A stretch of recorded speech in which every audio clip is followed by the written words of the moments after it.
Today we're talking about mobility.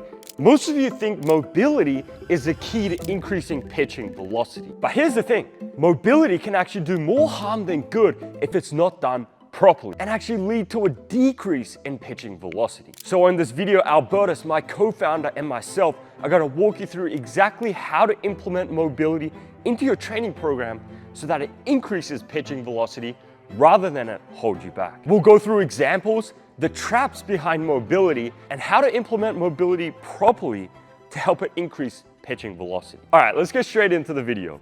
How can mobility actually do more harm than good for a pitcher looking to increase pitching velocity? Yeah, so there's quite a bit of ways, but for one, it can stretch out tendons and ligaments, especially if in improper positions, and that can create long-lasting damage that doesn't allow the athlete to be as explosive as they once were, and you can't just rebuild something like that. Another thing is when people think about mobility, they think about just cranking into positions as hard as they possibly can, rather than breathing and learning to gradually accept a position. And this also causes quite a bit of issues. You're straining muscles, people will partially tear their muscles, put them in more harm than good. And mobility is not just stretching an area, it's basically building an awareness of an area, of an elongated area, and teaching the body how to become comfortable with it. It's not just static stretch for 40 seconds. It's like, okay, the brain has never felt this position. Let's expose the brain to this position and then teach the body how to get comfortable in this position. But we have to pair the new mobility with end range work, specifically end range stability work of some kind. Because if we have more range of motion and new range of motion, but it's not stable, we're just putting ourselves at an injury deficit. So that's the problem with mobility, is people will just stretch positions. They won't train stability throughout the new ranges. They won't train the end range all the way down to the beginning range. They just sit there and hold positions for a long period of time. And also the problem with doing that is if we overstretch an area that's not supposed to be lax for a specific person based on the demands of your sport, you're also going to start to shift your posture and everything in ways that you don't necessarily want it to shift, right? If we look at LeBron James' feet, he has some of the most messed up feet in human history. It looks ridiculous, right? They look terrible, but it's the body's adaptation that has created those feet and that messed up toe pattern because he has to use the balls of his feet to jump so much. And so all of his foot has completely shifted around becoming the most efficient possible version of the foot that he needs to do what he does every day, right? Posture and all these things are a myth when it comes to some of the demands of your sport, because realistically, if you're throwing a baseball as hard as you can, or playing basketball, or soccer, or fighting, all of these things, your body's going to shift to fit the demands. So if we're trying to bring the body back to normal in some ways, we're just taking away from the body's elite adaptation over time to create new outcomes that our body couldn't do in its typical state or posture or position of limbs and areas. So It was interesting because like when I talked to you about my training, and I'm like, dude, I'm trying to throw harder, and I'm like, should I increase mobility? And you're like, nah, probably not. Like, why'd you say that? yeah, because you're an extremely limber person. And I said that because you're just a person who always has been super loose, so much so that throughout your career growing up, one of the reasons why you gained so much velocity was because you went from this super skinny, super loose human being who needed to be tightened up. And so when you lift, when you work out, when you do explosive exercises, you're tightening the fascia, but you're also tightening sometimes internal pressure abilities, like keeping your ribs down and everything connected in your center of mass. So sometimes you're creating internal pressure and control of your center of mass and different parts of your body that you don't really think of as external muscles. So what this does is it allows you to create more of a stretch for a sport like baseball, right? It allows us to form these tensions that might not exist in a person until we expose them to heavy lifting and explosive exercises, right? They basically just have loose limbs and joints floating in space. There's nothing creating athletic tension or pulls. We don't have as good of a relative strength index, basically. And so when you're trying to build all these blocks and then you take a person and you just stretch everything out like you were about to do, you're just going to run into the issues of, okay, well, now he has too much range of motion. So now he's going to get super long in specific areas, and maybe his pelvis won't be able to fire the new spinal range of motion that he's created, you know? Maybe it'll be too deep, or maybe his hips are going to have too much range of motion, and we're not going to be able to create the violent rotation that we would want for you, which is one of the reasons why you even used to cross body stride, right? Because you were able to fire your pelvis through part 1 and part 2 of your mechanics successfully, versus the more you open it up for you, the more you get loose, you don't throw as hard. And you'd think that the average person who throws hard doing that, just like you'd have the same reaction, but the reality of it is no. A lot of extra range of motion for you is not good. It's never historically been good. And so we don't want to go back to you being a super limber person. You need to be tight. You need to have a better reactive strength index. You just need to be more explosive, right? So more range of motion does not always equal good. Did that answer your question? Yeah, no, that was really good. And so can you walk me through like an example of an athlete who like gained a lot of mobility, which is like supposed to be good, but then actually backfired and like lost velocity? Yeah, so we actually had a couple of teammates that this happened to. So there were some upper 90 guys in our org that were upper 90 guys. They were super tight. They were top 10 for power output in quite a bit of ways. Not all of them, but a vast majority of the tests that we did. They just started over harping on spinal mobility. You know, they were like, okay, we're going to open up the spine as much as possible. And that's great, but once again, if you open up those ranges and you don't have control of them, and your body compensated for you to be tight there for a reason, then you're not going to achieve your peak output. And so when it comes to identifying mobility in athletes, you need to always track their output, especially when it comes to velocity, because a guy could be a couple degrees of hip range of motion away from throwing harder and from now being in a mechanical deficit, and now he's throwing slower. The answer can never just be expand, expand, expand, expand. It has to be, if we look at this guy's body and we look at the specific positions in the weight room, athletic movements and constraints that we put him through, and just his athleticism and explosiveness in general, and we notice, okay, well, when we have this guy do this position, he loses all his power, right? It's a pretty good identifier that certain positions for certain people are not going to be good. And, you know, you can train these positions. You can train the explosiveness through those deficits that they have. What's an example of one of those positions? Let's say we have a guy who's really good in explosive lateral lunge down to 90 degrees, okay? And maybe it may even be only 70 degrees for him. Maybe he can't get that full 90 degrees. He's a guy that loads at about 70 to 90 degrees into his back leg, okay? If we take him on the explosive lateral lunge and we have him add a bunch of depth to it, even maybe 5 to 10 more degrees than normal, and we see, okay, this guy cannot explode out of it at even near the same VBT numbers as when he's only at 70 to 90 degrees, then we wouldn't want that guy in his pitching mechanics to just be trying to load his back leg up as deep as possible, right?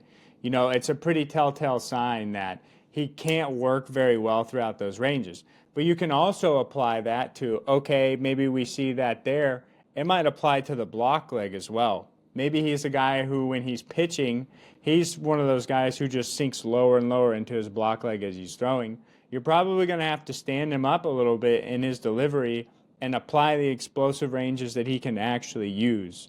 And then once he can sustainably use these ranges of motion on the mound, whether it's for his block, his back leg load, his pelvis, his spine, whatever it may be, this is just a small example, then we can look at the option of bringing him back into a deeper state of being able to utilize more range of motion.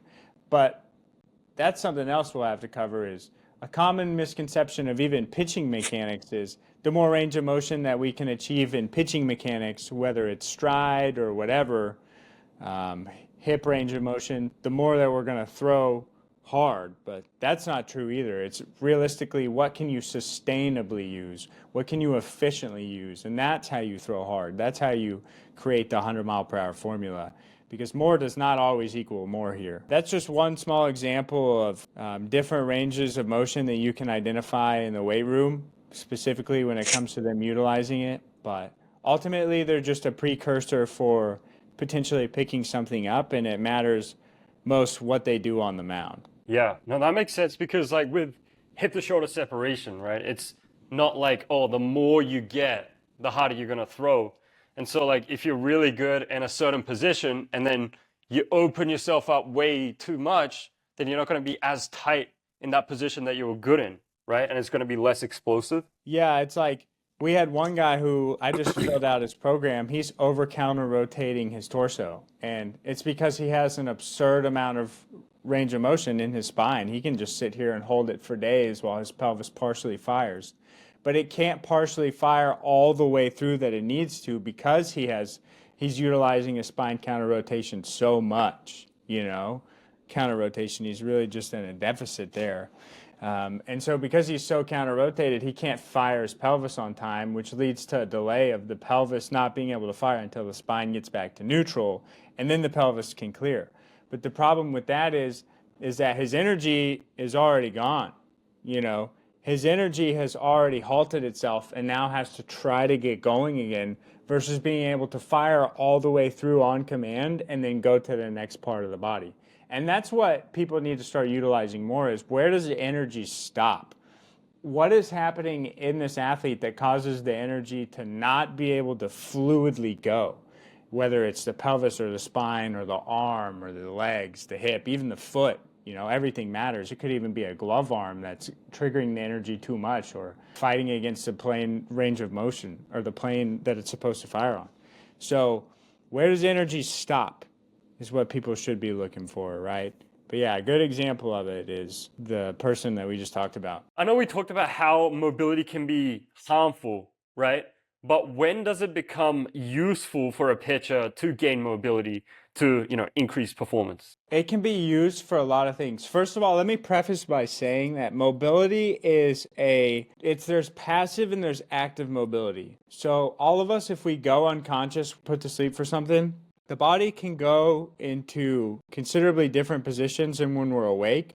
So I'm going to preface this by stating range of motion is mainly neuromuscular, okay? And it's got to do with previous trauma, current goals that the body might have because it's evolving into whatever you need it to do for the demands of its sport, and a bunch of other stuff. But we're just going to say range of motion is neuromuscular, okay? And so when it comes to identifying and working on people who have tight active range of motion, it's typically the byproduct of fixing previous trauma that we need to teach the body, okay, we need to be all right in these positions so that we can function at the highest level of our sport. So that to me is when I think, okay, this is a good idea to give some guy range of motion. He has some previous trauma. The body doesn't want to get into these areas. We need to slowly start to build awareness and acceptance of these areas using specific constraints and stretches and stability stuff. It's never a good idea to just automatically assume everybody needs mobility. People need correctives, and people need some type of movement to keep those areas open if they're very sedentary throughout life, and so they're not moving. So if people are playing Fortnite 8 hours a day, you're going to have to give them some type of mobility to account for them sitting in the same spot all day. But then you also need to realize that there are people who have specific hip structures and spinal structures, and even like shoulders, forearms, whatever, they're not ever going to be able to get into positions. At some point in time, you're going to potentially have to take athletes who will never be able to hold their back leg and pelvis back as much as they should be able to, maybe because of a birth defect. Or maybe a guy can't rotate his pelvis on time because he was born with fused ankles. And so he needs to basically rotate his pelvis late so that his foot can properly roll over. There's plenty of cases of people that we've worked with where they've just had crazy birth defects, but they still throw mid 90s, because they learn how to compensate. And so those people, you can't give them mobility because the mobility is never going to fix it. So besides fixing trauma in people and giving them the ability to relearn how to move through specific ranges of motion, a vast majority of people do not need mobility. They just need some sort of correctives and exercises to keep the ranges open that they already have. Unless, like I said, they're just sitting all day and have some type of extreme environment they're not doing anything in that would cause them to tighten up. And so do you see, with some of the guys that you work with in the pitching delivery, they're just like completely unable to get into positions because of mobility, and then you give them mobility exercises? Is that a case that you see as well? Yeah, so we have a couple of people that we've really needed to open up specific ranges, but a vast majority of the time, we just have to take them and teach them how to move how their body wants them to move, okay? And so there are people who are just so tight that you do have to open them up, and we have a couple of lower 90s guys that we've had to open up to really get them to lower 90s because they were just wound as tightly as possible. Like what specifically did you open up with them? Like what was a couple examples? Yeah, so for most of them, it's realistically just getting their pelvis to a good position to where they can get their lumbar and T-spine out of the cranked positions that they're in. Because typically they have a lot of pelvis shift and their lumbar is just cranked.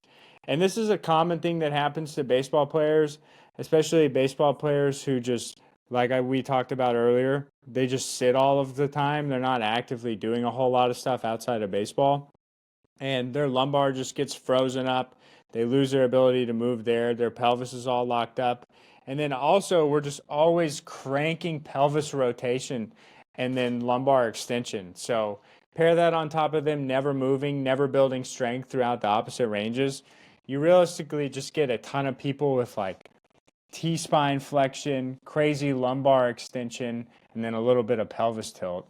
And so you have to bring those people back to a more stable base because they're in a bad deficit from the get-go. And a lot of the time, you'll also notice that those are the people who can't really keep their center of mass controlled as they're moving down the mound because everything's just cranked in extension here, there's slight tilt here.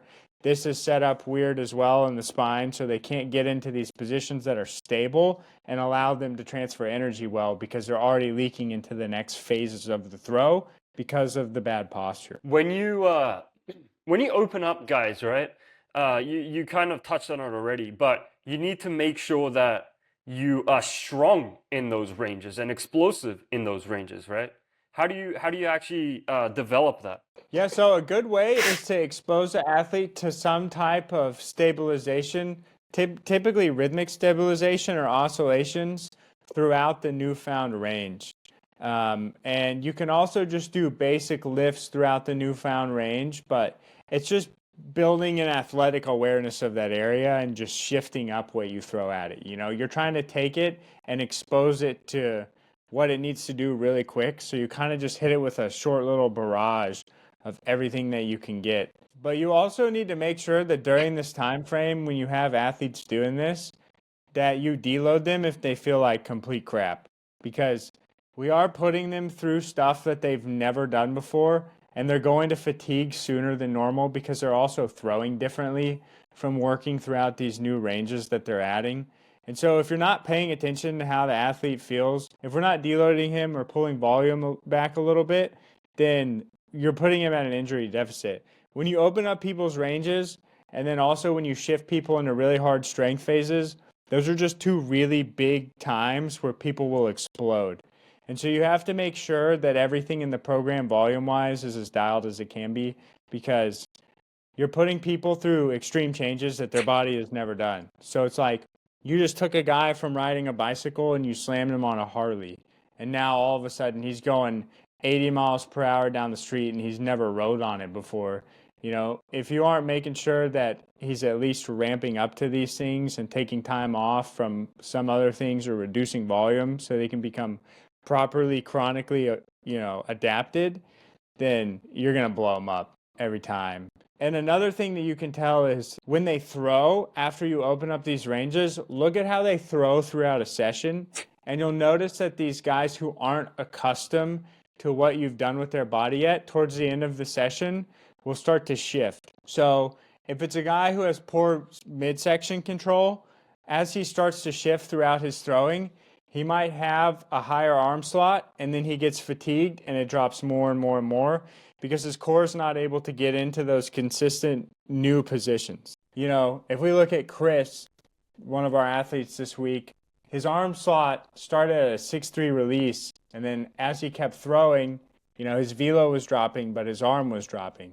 Typically, a vast majority of people throw harder the more that their arm drops, just because they're rotating more. That's why a majority of the fastballs that are 100 plus are dead zone, because they're all from the same release. That's how a lot of people just throw hard, is that rotational arm slot. And so when you have a guy whose arm starts progressively dropping and his velo is dropping, it's just a sign that he's fatigued and he can't fully utilize his new movement patterns quite yet from the added range of motion in his delivery. And obviously there's going to be normal fatigue as well, but that you can typically track through rotational velocities and how the guy's moving explosively as the game progresses. There's other ways to look at it too, but there's always some type of fatigue reaction that the player will have based on whatever they are working on. And you need to be able to identify those and be like, okay, well, obviously this guy's really fatigued from these throws when we did 20 fastballs, blah, blah, blah, at 15. So maybe next week we cut him to 15, and make sure that he's fresh. But you have to pay attention to those things because the velo will tell you a little bit of the story, and most of the time a lot of it, but not everybody has radar guns when working with remote clients, which I'm sure everybody listening to knows that, especially if you're a coach. So you have to be able to identify, okay, clearly his patterns have regressed massively this week. It's time to deload him because now he's able to sustain what we worked on only for 20% of the time in comparison to his normal 60-70% of the time. So clearly the central nervous system is just fried. Let's chill him out a little bit. So I know we talked about both, right? Of how mobility can do more harm than good, but it can also help certain athletes. And so what would you say to an athlete who's watching this, who is a little bit confused on, okay, should I be working on mobility or will that actually ruin me? Yeah, I would say either pick up a book every day for the next decade of your life or probably just pay somebody to help you, reach out to us on our website, give us a call, see what's going on. But there's 100 different factors that these people will need to be able to identify. If you're sitting here and you're like, what do I do? I feel so lost. Congratulations, so did I, and so did Josh. And that's a part of it because guess what? The human body is extremely difficult. The human body is the most complex thing on the planet. It's so complex that we don't even understand it, close to the level that we don't understand space. So if you're sitting here and you're tired of banging your head against the wall and just struggling to figure this stuff out every day, then just pay us to let us teach you, and that's the point, right? Or find somebody, but you got to find somebody. It's like, yeah, you can go sit here and read 40 books about the human body, or you can pay somebody who's studied it for a long time, and then they can help you expedite that information in a month, okay, and understand yourself better in a month. And that's the point. It's not just like, oh, this person's going to help me get better. It's like, no, what is this person giving me for long-term success that I can utilize for the rest of my career? So if you're just doing that to steal people's information, congratulations. The most successful people in the world do that every day. That's the way that it goes. You can try to figure out how to identify everything. And if you've got like 5 to 8 years of biomechanics experience going, you understand genetics, you understand the human body, you understand different planes of rotation, functional anatomy, insertions and origins, then yeah, you'll probably be able to identify it. But the reality of it is, you don't work with thousands of people.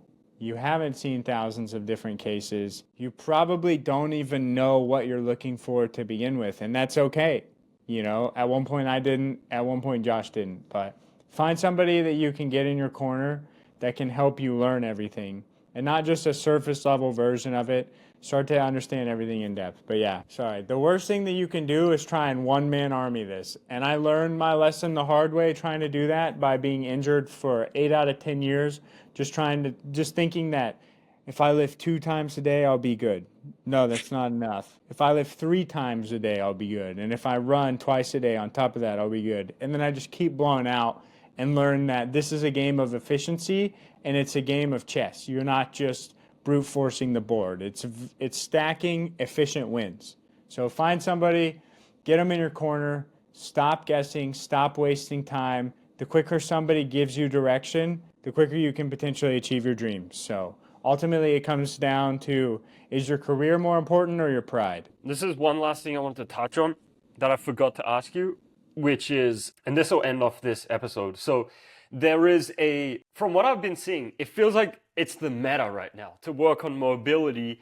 And it's like, oh, get really, really loose and, do all these like back bridges and stuff to throw gas, right? So how do you think that came about? Why do you think that's a meta right now? It's a good question. I think it came about because everybody started to see these crazy positions that some elite throwers can hit.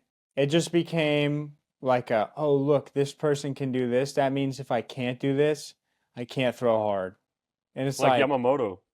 yeah, like Yamamoto, even some of the stuff Shohei does. You started seeing a lot of facilities trend towards it as well, but what they don't tell you is the kid doing that only throws 82, you know? So I think it just became a trend that everybody was like, mobility, mobility, mobility. Just like how everybody was like sliders, sliders, sliders. And then now they're like cutters. And then the year before this, they were like splitters. So the human race always gets bored. The human race always picks one thing, they go in as deep as they possibly can on it, and then they move to the next. And that's the biggest problem with baseball as a whole, especially just being immersed into player development and seeing that all these different things exist. But everybody who is intelligent understands that within every possible extreme, the answer lies in the middle, always, And so if you're just looking at all of these things, but you're not looking in the middle, you're never going to figure it out. You're just going to figure out extremes. And that's good. You need to figure out all the extremes to figure out the middle. But you need to be looking towards the middle while you're figuring out the extreme. You're not going to continue to look at the extreme and think that it solves everything. So ignore the trends. Ignore everything that the media feeds you about what's big in baseball. The reality of it is what's big in baseball is what works for you. And what works for you is infinitely different than what works for the guy to your left and the guy to your right. So instead of focusing on trends, focus on finding the middle ground and then go from there. Let's just talk about Yamamoto real quick because he is such a hot topic, even right now with the Dodgers doing so well. And so I feel like a lot of this bridge stuff, some of the blame is for me as well because I push it a lot, which is like Yamamoto and being, able to get into crazy positions. And people are like, okay, if I can get into these crazy positions, then I'll probably throw just as hard as him, right? And that's kind of like the thought process that happens. What's the issue with that? Like, do you feel like there is correlation between Yamamoto's like mobility ability and how hard he throws? Or is that just, what works for him? Yeah, so if you look at a guy like that, it's like, okay, well, we're looking at one of the most explosive movement human beings of all time, like just one of the greatest explosive athletes of all time when it comes to baseball, And so for somebody like that who has extreme control of those ranges of motion and also can still maintain their explosiveness, it's like, yeah, that's going to work phenomenal. Typically in today's day and age, with so many people being stagnant, a little bit of mobility probably won't hurt you.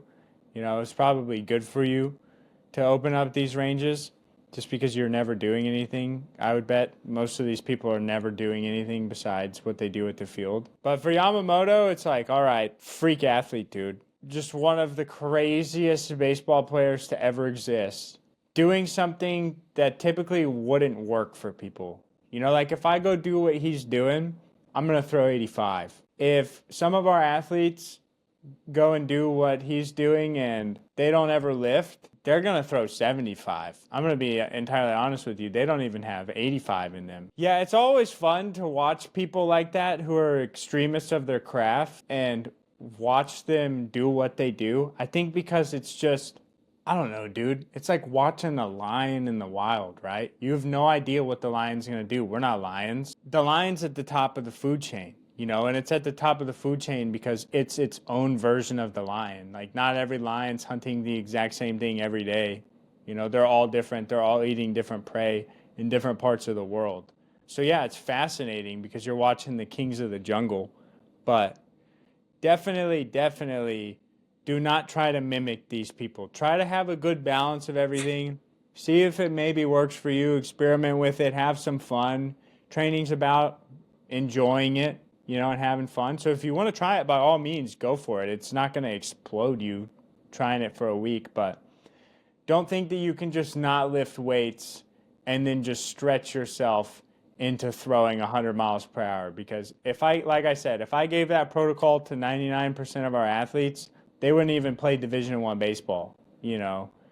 They certainly would not end up throwing 100 miles per hour. You know, some of these guys are more mobile than him just because they were just born double jointed in certain areas and their body is just extremely loose.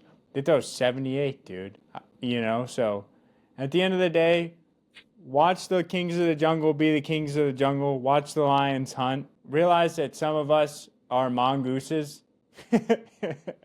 You know, and mongoose are still deadly, you know, but that doesn't mean that you're going to be the lion. It's probably going to be a little bit harder for you to take down some of these beasts, okay? And that is a realistic expectation.